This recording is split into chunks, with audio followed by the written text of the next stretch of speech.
Hello and welcome to Quays News. I'm Kate Snoddy.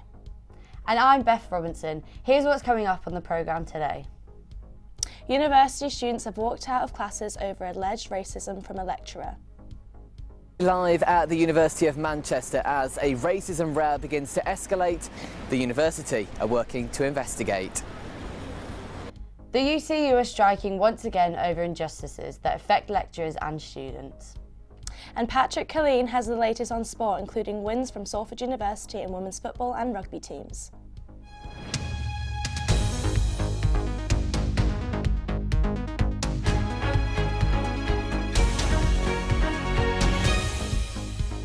But first, the University of Manchester has launched an investigation into its language department. With more on this on the story, George Ike, now with us. What's the latest? Yes, good afternoon, Kate and Beth. It follows allegations of racism in the School of Arts, Language and Culture here at the University of Manchester, just behind me, through that gateway, in fact. Now, students have walked out of French lectures in protest and have published a lengthy open letter. It's 9 pages in total. 6 of that are the open letter and 3 are a timeline. That's a very detailed timeline. It dates back to the 25th of November 2021, when this whole situation first began. Now, accusations against the teacher in question include using racialised language and slurs during teaching time, and the students alleged that there was some feedback by this member of staff, and they told them not to be angry about racism or use their academic work, and I quote from the letter, as a platform for personal exasperation or indignation around racism. There was an impact statement from the student involved, and they say that the words were deliberately picked out and used one of the most offensive works in the text and explained by using a racial slur in English. The student involved described it as an unquestionably racist thing to do, and the university released a statement to Quays News saying, "We've been made aware of the letter and the events during the lecture. We're investigating as a matter of a priority, and we are fully committed to equality, diversity and inclusion." Thanks very much. George Ike there from the University of Manchester. It's been nearly a year since the Russian invasion of Ukraine began, and people all over Manchester are still showing their support. Ewan O'Leary has more. Slava Ukraini! Slava Nacii! Ukraina! This time last year, Ukraine was peaceful, but a week later, it became hell on earth. The Russian invasion of Ukraine will have started 1 year ago in 8 days' time, and here in Manchester at the Stand With Ukraine March, every Saturday is a chance to remind people that it's not over. People were eager to explain why it's still so important. That people don't forget that Ukraine keeps fighting, that Ukrainians keep dying to protect peace, to win and to protect peace in Europe. It's not all Ukrainians either. Plenty of countries were represented to show their support. First of all, we are really grateful for other people, like from people from Hong Kong, from Azerbaijan, being here, English people, being here supporting Ukrainian cause, because it shows that world is united around Ukraine, that Ukraine is not just some isolated island. The event consisted of a number of speeches, songs and dancing, with some of them surprisingly upbeat considering the subject.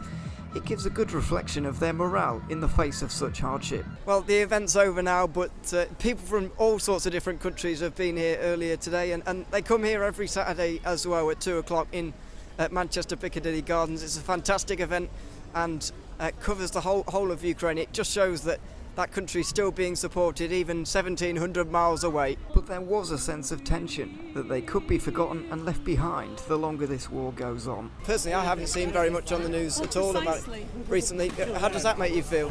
Well, yes, that's precisely why we keep coming here, because we are now safe homes. We complain about prices and all that, but we need a reminder. While numbers are lower than last year, people here believe that support can't waver, and they'll do anything for this war to end in a victory very soon. Ewan O'Leary, Quays News, Manchester. The gap in between a food bank and a supermarket has been filled by Salford Community Grocery. Mia Williamson went to check out on what's going on. Whether you're a student, working full-time or out of work, the Community Grocery has affordable groceries and a range of courses, such as women's coffee morning and fitness and nutrition courses. The staff welcome their customers into a friendly environment where they can shop and are offered free support, like job clubs, money management support, healthy cooking classes and much more. Yeah, I've been here since it opened, so I help with myself, Teresa and Malcolm and a few other faithful volunteers, and we help get everything ready, stack the shelves, moved everything around, so we've been going for about 2 years now, and yeah. One customer who wishes to remain anonymous explains why the grocery is a massive help for her. Big benefit of it for me is like I suffer with anxiety, and I get a lot of anxiety if I've not got food in my cupboards, like with having a family. So the part of the thing with the grocery is like sometimes I've picked things up that I've not necessarily needed there and then, but my cupboards are full, and it takes away that anxiety of not having any food in your cupboards. An annual membership costs just £5, which allows you access up to 3 weekly shops at amazing prices. The items are sustainably donated by local supermarkets and food suppliers, which otherwise would have been sent to landfill, even though they're perfectly safe to use and eat. Visit communitygrocery.org.uk for more information, or head down to your local store.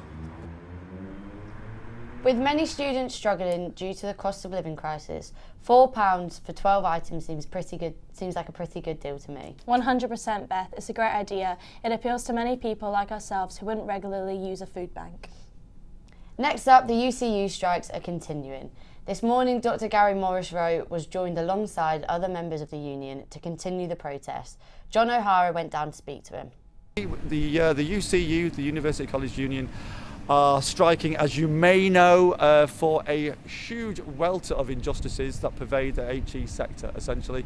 Key issues that we're fighting for are the end of casualisation in the sector, which means that you've got about a third of lecturers that are on 0 hours contracts, basically. So they only get paid when they're in the class. They don't get paid over Christmas or Easter or over summer. They don't get paid when they give extra tutorials to students, one-to-one advice, or engage in emails, marking, all that. So, and with the cost of living crisis, it's impossible to live fruitfully and successfully in that way. And also, it's deleterious on the student experience, because, as you know, it's a bit of a cliche, but but it's true. But our teaching conditions are the students' learning conditions. Other issues that we're fighting for are the cutting pensions. Since when the pandemic hit in 2020, the USS pension scheme thought, oh, I know, we might have a bit of economic turbulence here, so we'll cut the pensions by 35%.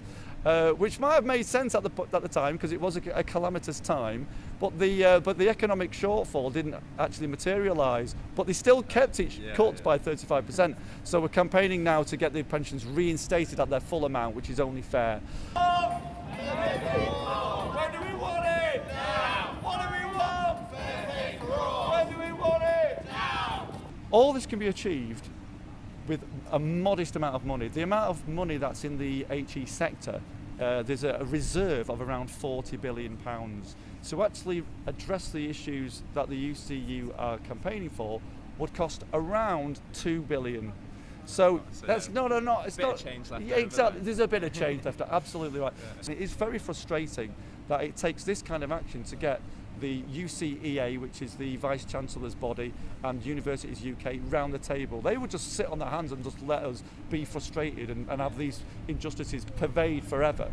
But it takes this kind of action to get them in the room, and that's the only reason we're doing it. They could end it tomorrow.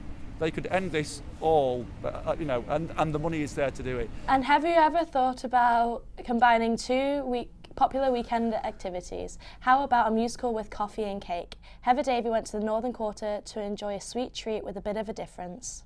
Coffee, cake and musicals, an innovative idea which turned into an award-winning production. Leo and Hyde is the Mancunian-based theatre company behind the Coffee Shop musical, which prides itself on showing modern performances with a twist. Leo and Stephen worked together writing the musical, explaining that the idea for having a musical about a coffee shop within a coffee shop was an accidental success. We were looking for a venue to perform our show in, Alice in Wonderland as it was going to be at the time, and we managed to find a coffee shop called in Modern Art Oxford, which has a lovely coffee shop, and I think a lot of, as was our wont in the early days, a lot of the material came very last minute before rehearsals began, and it just very organically morphed into a show about a coffee shop. Sort of during the writing process. So it happened almost completely by accident. The coffee shop musical is just as it sounds. All of the audience have time to grab a drink and a bite to eat before settling themselves around the cafe. Performed at Foundation Coffee House, the show takes centre stage for the second time since Leo and Hyde won the Best New Musical at the 2022 Manchester Fringe. With the aim of changing the soundscape of modern musical theatre, the pair hope to create a new northern sound and experience for audience members.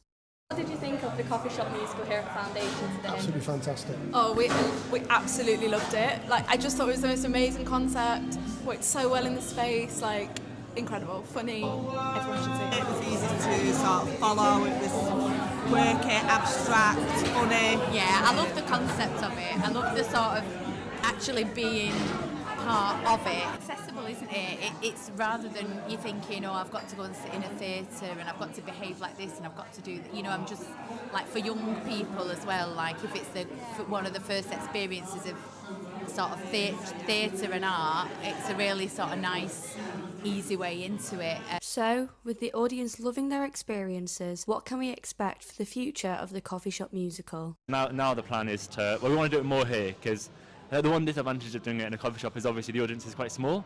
So, but that also means that, you know, it fills up, it's always sold out, and that we can just do it again and again and again, but then do it in lots of different coffee shops. And yeah, I would have an excuse to find all the indie coffee shops in other places too. The show will go on tour, putting its name and stage in other indie coffee hubs across the north. Heather Davey, Quays News. And now Patrick joins us with the sport. Thanks, Beth. Let's start with the university football, and Salford women secured a 4-3 win over Chester on Wednesday night. It was their final game before varsity. Tahila and Lovu scored a hat-trick, and the players are looking to kick on and bring the same level of performance in future games. Your game's night, how do you think that went? Smash it. Yeah. It puts us in such good stead for the rest of the season, and I think it's a real good morale boost for, Yeah, for the rest of the definitely. team. Best performance we've had this season. We had a tough game the other week against UCFB, which ended in a draw. So I think we needed a win out of a big game, and you know, leading up to varsity, this has put us in really good stead for that as well. Ready to battle them again. Yeah. To rugby union now, and Eccles women have merged with the University of Salford, which means Eccles can now have both a first and second team. The seconds managed to beat Rochdale 34-14 on Sunday, and captain Bonnie Fleming had a lot to be pleased with. I am so proud of the team. The main thing that I wanted to get out of it was just to have a really good time and everyone just like play as well as they can, and they did that and more. It was great to see everyone work together and have a really good time. Yeah, absolutely buzzing. Yeah, a great result for the rugby team, and also a great result for Manchester City last night. The reigning Premier League champions beat Arsenal 3-1 to move above the Gunners at the top of the table for the first time since August the 13th. City's rivals Manchester United are in Europa League action tonight as they take on La Liga table toppers Barcelona. United will be without regular starter Lisandro Martinez and January signing Marcel Sabitzer, who were both suspended for the trip to the Camp Nou. Matthew Lund earned League Two playoff hopeful Salford City a point on Tuesday as they drew 1-1 to Harrogate at Moor Lane. Manager Neil Wood said he was confident that a win will come on Saturday after the performance. And in Rugby League, Salford Red Devils get their Super League campaign underway tomorrow. They've been given a massive boost as captain Callum Watkins has made the squad for their trip to newly promoted and newly rebranded Lee Leopards. Watkins had been carrying an injury throughout pre-season, but is back for the rest now. That's all for the sport. Back to you. That's all from us. See you next week on Quays News. Goodbye.